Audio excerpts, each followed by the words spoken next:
شفیقي صاحب لکه څنګه چې مخکې تاسو ورته اشاره وکړله دلته مختلفې اوازې دي لکه طالبان سره د مفاهمت خبره ده او د موقت حکومت خبره روانه ده لیکن دغه سیاستونه چې تر اوسه پورې افغانستان دغه حالت ته راوستی دی او دغه اور بل دی دغه سیاستونه خو د امریکا سیاستونه دي تر اوسه پورې خو اصلي تصمیم نیونکي هلته اوس یو ځل بیا د بن وروسته یو ځل بیا که د امریکا په رهبرۍ او د امریکا په ابتکار باندې که موقت حکومت جوړیږي یا انتخاباتو ته یو نوې بڼه ورکول کیږي که دا هر څه کیږي مختلفې اوازې د هر یو چې کیږي نو هغه به زموږ په درد هم دوا شي که نه دا څه چې روان دي دا څنګه د ملت په خیر دي او که نه دي ځواک صاحب موږ که دغه باثباته حکومتونو چې نن په دنیا حکومت کوي یا په ډېر په دنیا کې منل شوي چې باثباته دي او ډېر وخت د نورو هیوادو ورته سترګې دي په اقتصادي لحاظ هم په پښو درېدلي په سیاسي لحاظ هم یو لامل یې علت یې همدغه دی چې هغوی نظام یې چې جوړ شوی بیا همغسې پاتې دی نظام یې دوام پیدا کړی کومې غلطۍ او کمزورۍ او خرابۍ که د وخت د شرایطو سره پکې رابرسېره شوي د ملت په خوښه د ملت په اجماع خرابۍ ته لرې شوي په افغانستان کې چې د بن په کنفرانس کې کوم بنیاد کې ښودل شو متاسفانه په هغو کې ډېرې خرابۍ وي د خرابۍ د لرې کېدو دپاره د موږ ملي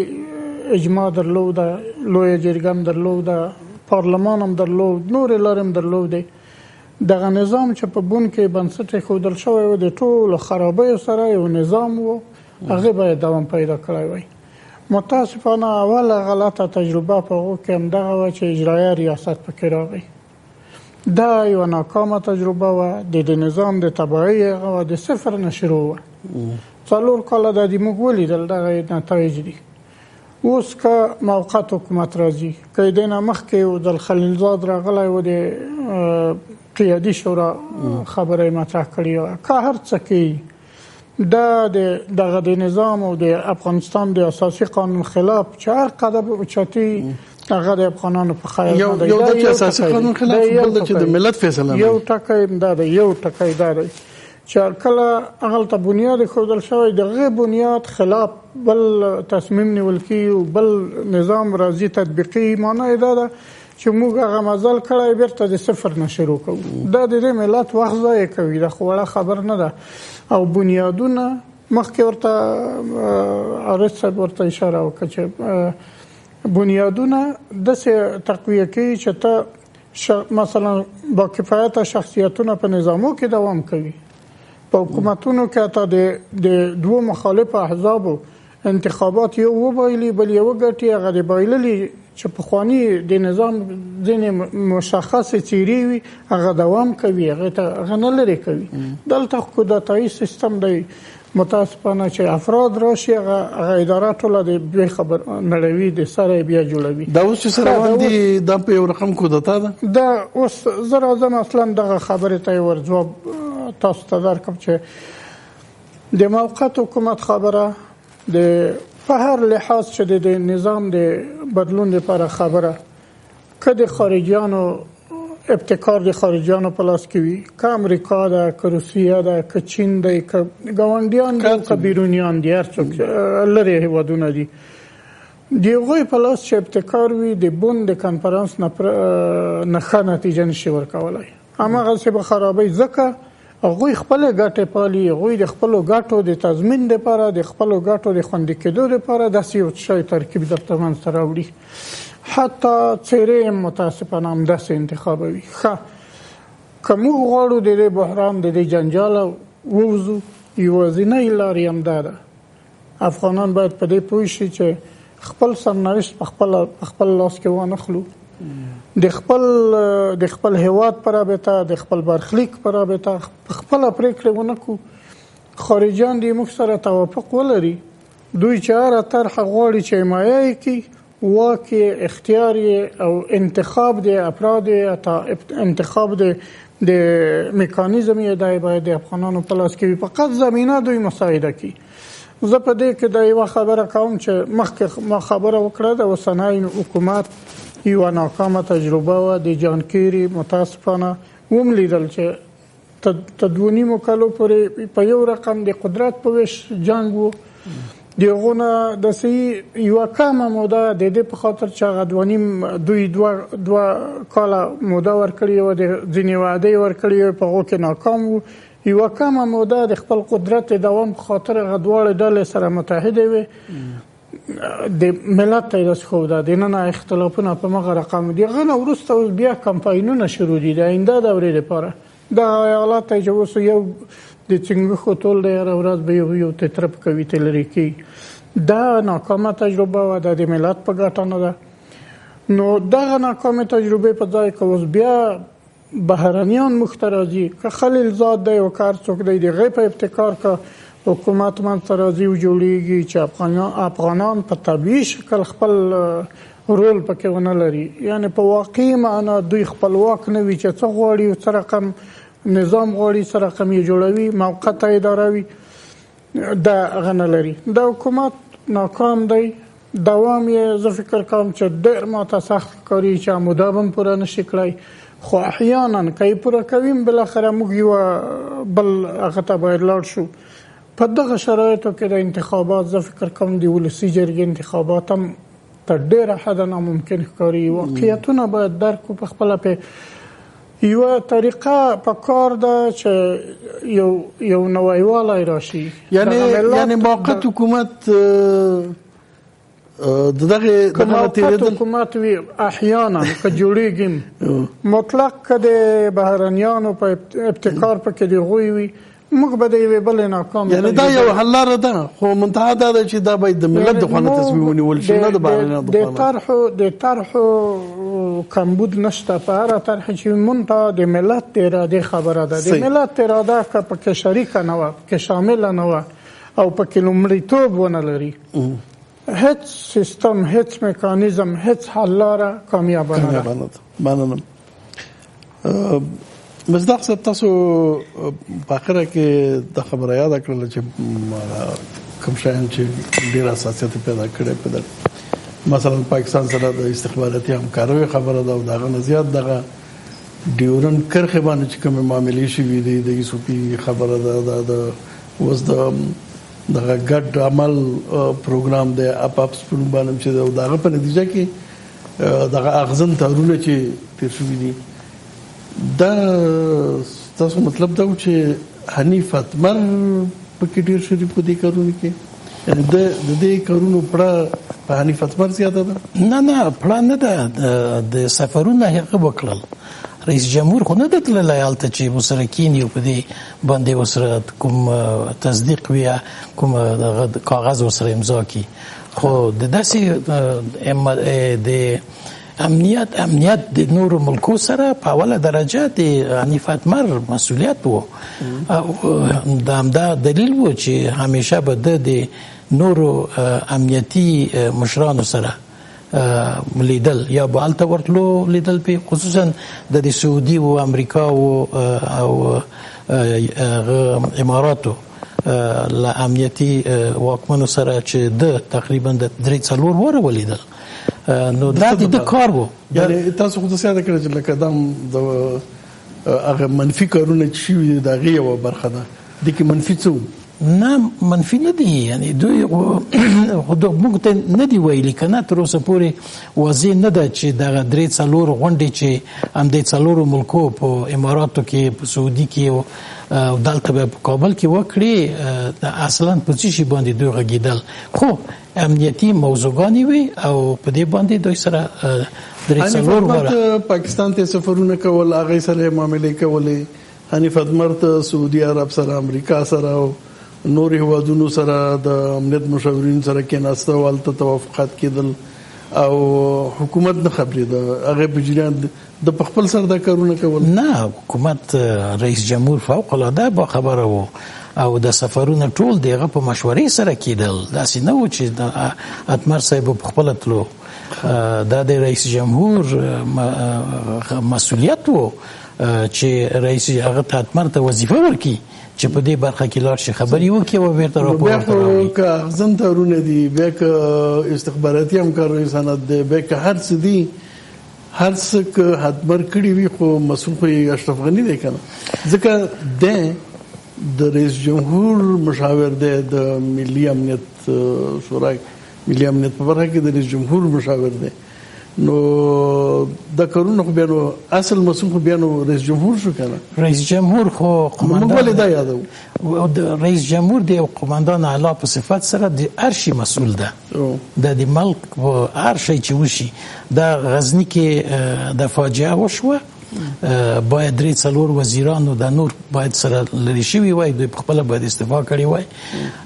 لیکن پرای پر رئیس جمهور باندې کیږي. ولی رئیس جمهور نو خبر، ولی رئیس جمهور دومره به خبره ووسیږي، خلق دغه خبره کوي. ها به نو یعنی اتمر نه دی ملامت، اتمر ملامت یا نه ملامت کې مونږ خبرې نه کوو، بس مونږ دی کې نه ځکه مخکې تاسو دا خبره څنګه یاد کړل، دا غي مطلب دا چې د اغزن تارونه چې اوس په ډیورن کرخه باندې دي او کداغه د استخباراتي همکاریو سند ده، د هر څه چې دي دا د اتمر کارنامې دي. ګوره اغزن تار د اتمر کارنامې دي، رئیس جمهور بیانو څه کار دی. اغزن تارونه د امریکای په پیسو باندې جوړیږي او دلیل یې هم دا ده چې موږ همیشه شکایت کوو چې د دې سرحد نه تروریستان راځي په افغانستان کې تروریستي اعمال اجرا کوي. بالاخره امریکا تصمیم ونیو چې دلیل مرته موږ آماده کړی دی. نه ما امریکا بالاخره تصمیم ونیو چې موږ به خپل مصرف دلته یو اغزن تار وغځو، پاکستان باندې به وغځو. دا د دې معنا نه لري چې تاسو دغه سرحد پیژندلای ده، امریکای پیژني، لیکن دا پیږي چې موږ نه پیژنو په رسمیت سره. نو دا خبره به سره اتمر صاحب سره چیرلی وي، یو نتیجې ته رسیدلی وي او رئیس جمهور سره به مصلحت کړی وي، په مصلحت سره به دا خبره مخبوزي وکړي. خاطر او کبد ده هغه خو ملت ته معلومه ده چې دا اغزن تارونه چې شوی دي د خشي او کبد شوی دي، خو که شوی دي د رئیس جمهور او د اتمر دواړو ګډ مسؤلیت ده. بالکل د دوی دوه په مصلحت او په مشورې سره دا کار شوی دی. هغه څه شوی دي چې هغه دغه دواړو چې یو بل باندې تورونه لګي، اتمر ملي وحدت مسائل او سوله او امنیت او څه یادي او تاسو مستقیم بعض موارد یاد کړل. نو هغه کم مورد دی چې رئیس جمهور فکر کوي د اتمر پاتې کېدل زمونږ د لوړ مصالحو سره ګټو سره سمون نخوري. ګوره ما خو مخکې هم ویل کنه چې دا خبره هر رقم ته تفسیر کېدای شي. مونږ نه پیګو چې رئیس جمهور خوشبینانه تفسیر شي. خوشبینانه دا دی چې اتمر غواړي چې د آینده لپاره ځان دی یو موقف لپاره ځان تیاروي او رئیس جمهور ته ویلي دی چې ګډ لک صحیح ده. یعنی که اتمر غواړي چې انتخاباتو کې ځان کاندید کی، نو د پات کېدل د دشتون د رئیس جمهور د قوله د افغانستان د لوړ ګټو سره سمون نه درلود. د افغانستان او کنه د رئیس جمهور د خپل اجنډا نه دلته نو فرق کوي. نو دا خبره نو کدا سه خبره وی کنه اوس موږ حدس وهو او کدا سه خبره وی نو رئیس جمهور ویلي وی چې خاطر د آینده لپاره ځان کاندیدوي، دا د افغانستان د ګټو لپاره ده. صحیح ده. خو خدا ده چې هم رئیس جمهور او هم حنیف اتمر دغه څه چې په ډېر دغه مبهم شکل ویلي دي، کلیاتو کې ویلي دي، نو ملت حق لري، خلک حق لري چې په دې باندې پوه شي چې د امنیت په مسله کې، ملي وحدت په مسله کې ریاست جمهوریت څه د ثبات کار کوي چې حنیف اتمر سره جدي اختلاف درلود. نو خلک حق لري حنیف اتمر باندې د چې دا باید خلکو ته وي او رئیس جمهور باندې دا چې داخل کو ته وي چې د کوم ستر ملي ګټو د دشتون خلاف. بالکل په ترتیب دا باید بلې غونډې ته باید مرسته دلته راوغړی د پوښتنې به ترې وکړي. ملت ته دی وایي، خلکو ته دی وایي، دلته وایي که نه وایي، خو خلکو ته دی وایي. په دواړې باید وایي، یوازې اتمر نه. عارف صاحب د دغه وضعیت په ترتیب باندې څوک تفسیر کوي د دې تاثیر د افغانستان په سیاسي وضعیت باندې تاسو څنګه ارزوئ؟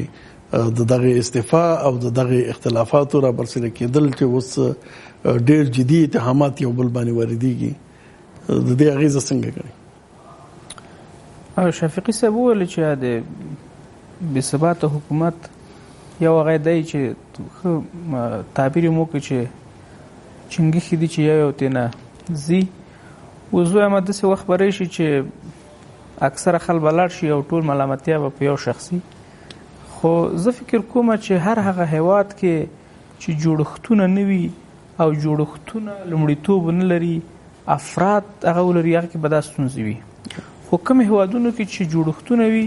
دا ستونزه پکې نشته. تاسو اوس وګورئ تاسو مثال درکړم امریکای کې د ملي امنیت مشاور د ولسمشر د ځینې تګلارو سره مخالف مک ماستر د شمالي کوریا په اړه خصوصا د ایران په اړه هغه ویل چې برجام تر ټولو ښه حل لاره ده ترڅو ایران د اټومي کېدو نه راوګرځوو. ولسمشر ټرمپ سره اختلاف درلود او دا واضح و دواړه ویلې خبره ده خبره ډیره واضح و بالکل هغه برطرف جان بولتون سره موافق ده چې ټرمپ 10% فشار راشي هغه 9.5% فشار دی په ایران راشي یعنی موافق ده. د موږ تاسو په لری گاوند کې په هند کې منده خبره ده د لومړي وزیر نریندرا مودي سره اجیت ډوال موافق ده دغه په سیاستونو په اړه کاغه افراطي هندویزم ده کده پاکستان په اړه نظریات دي کده بنگلاديش په اړه کده د اوسنی هغه مسلمانان چې هویت تثبیت نه ده چې بنگالیان دي که هندیان دي پیولار روان دي. خو په دغه هیوادونو کې چې جوړښتونه نشته ده هغه د موافقت او د اختلاف عوامل روښانه نه دي. ماک ماستر او ټرمپ په څه اختلاف درلود نړۍ ته معلومه ده امریکایانو ته معلوم ده موته ته معلومه ده. بولتون سره ولې موافق ده معلوم ده ډوال او مودي ولې موافق دي معلوم ده. دلته په څلورو کلو کې اوس به تاسو پراتون کې ووینئ چې د دواړو خوا پلویان څومره بل باندې تورونه کوي او حتی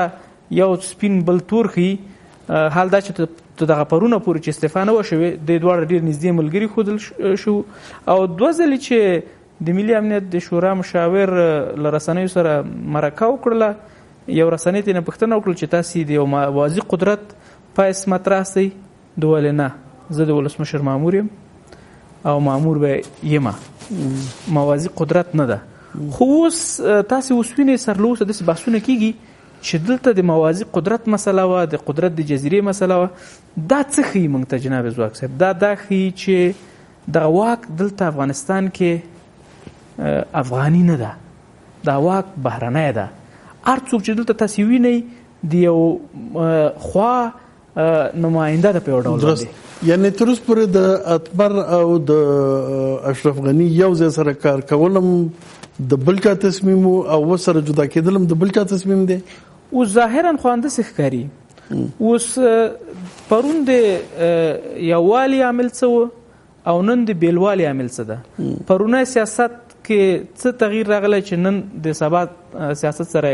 ټکر وینو کنه موږ تاسو په څلور کلو کې د حکومت هم په کور دننه هم په سیمایي او نړیواله کچه سیاست کوو سیړو د کې څه هغه راغلی بدلون راغلی چې د دوه سره ټکر یا ما چې مثال نور کال ته خو ډیر واضح مسایل ول د ایران په سر دغه مخالف د سل په سلو کې د یو غټه برنامه سره شمالي کوریا سره مخالف ده دلته دا معلومه نه ده. نو همدغه عامل ده چې دلته دوستی او دښمنی په سیاست کې په افغانستان کې ډیره ناپایدار ده او تاسو ورته ډیر جدي هغه مکوې دا سبا د بیرته پاندیوالیم بدلېدای شي لکه د لومړي معاون سره چې ستونزه و لکه لوالي سره چې ستونزه و دا سبا د انډیوالي سیستم هم کېدای شي لکه تصمیم د بل چي نو بیا خو نو واقعا فاجعه ده ځکه چې یعنی دا هر څه خکېږي او بد کېږي ښکاره خبره ده چې نفاق او انتشار چې ده سیاسي انتشار چې ده دا خو منفي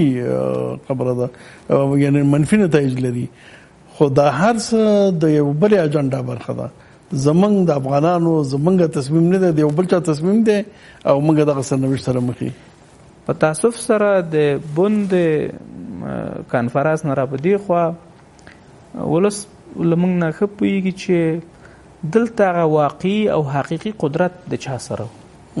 د باندې ټول خبر دي. تیر حکومت کې دا ستونزې وي اوس سنی حکومت کې دا راتلون کې حکومت کې به هم وي تر هغه وخت به وي چې دغه هیواد خپل اقتدار په خپل لاس کې ونیسي هر وخت چې موږ د خپل د اقتدار اصلي خاوندان شو موږ به دا ستونزې نه لرو. که هغه وخت کې ستونزې لرو هغه به په بنیادی مسایلو باندې وي، نه دا چې مثلا هیڅ د اختلاف ټکی یا د یووالي ټکی معلوم نه ده. پرون چې د وحدت تمثیل و هغه هم د بل چا دکتې وه، نن که د انتشار او اخواته زو د بیلوالي خواته زو دا هم د بل چا هغه ده.